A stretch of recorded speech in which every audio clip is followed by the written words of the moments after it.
আওয়ামী লীগের রাজনীতিও এখন আওয়ামী লীগের টাকায় চলে, বিএনপির রাজনীতিও এখন আওয়ামী লীগের টাকায় চলে। হ্যালো বাংলাদেশের জনগণ, নতুন আরেকটি ভিডিওতে আপনাকে স্বাগতম।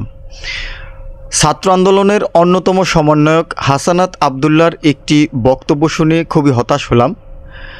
কোনো তথ্য প্রমাণ এই বক্তব্যের সাথে সংযুক্ত আছে কি না সেটি যাচাই বাছাই করার জন্য আপনাদেরকে বলছি। আপনারা এই বক্তব্যটা শুনে একটু বলবেন যে আসলে কথাটা কতটুকু সত্য, কতটুকু মিথ্যা, নাকি শুধুমাত্র প্রোপাগান্ডা ছড়ানো হচ্ছে খোদ হাসানাত আবদুল্লাহর মুখ থেকেই। তিনি ওই বক্তব্যের মধ্যে বলেছেন আওয়ামী লীগও আওয়ামী লীগের টাকায় চলে এবং বিএনপিও আওয়ামী লীগের টাকায় চলে।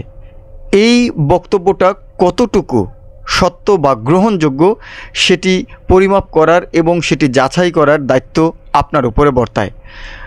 আপনি জাস্টিফাই করতে পারেন কয়েকটি উপায়ে, সেটি আমরা বক্তব্যের শেষে আলোচনা করব। চলুন আমরা আগে তার পুরো বক্তব্যটি শুনি।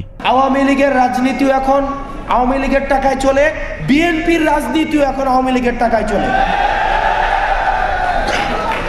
এখানে বিএনপির আপনারা যারা রয়েছেন, আপনারা আমাদেরকে শত্রু জ্ঞান করেন না, এটা আমি আপনাদের ভালোর জন্য বলছি।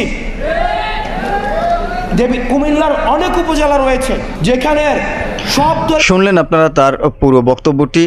এই বক্তব্যের মধ্যে তিনি দাবি করছেন আওয়ামী লীগও চলে আওয়ামী লীগের টাকায়, বিএনপিও চলে বিএনপি লীগের টাকায়। এই কথাটা কতটুকু সত্য? যদি বিগত দিনের রাজনীতি আপনি বিশ্লেষণ করেন তাহলে এর সত্য মিথ্যা আপনার সামনে চলে আসবে। আমরা আপনাদের কাছে জানতে চাই হাসানাত আবদুল্লাহর এই বক্তব্যটা কতটুকু সত্য বা কতটুকু মিথ্যা। বিশ্লেষণ আপনি নিজেই করতে পারেন। বিগত দিনের রাজনৈতিক ইতিহাস যদি আপনি জানার চেষ্টা করেন তাহলে আপনি এটা বুঝতে পারবেন। দর্শক, আমরা আপনাদের মাধ্যমেই জানতে চাই তার এই বক্তব্যের সত্যতা। আজ বিদায় নিচ্ছি, ইনশাআল্লাহ দেখা হচ্ছে পরবর্তী কোনো ভিডিওতে। আল্লাহু হাফেজ।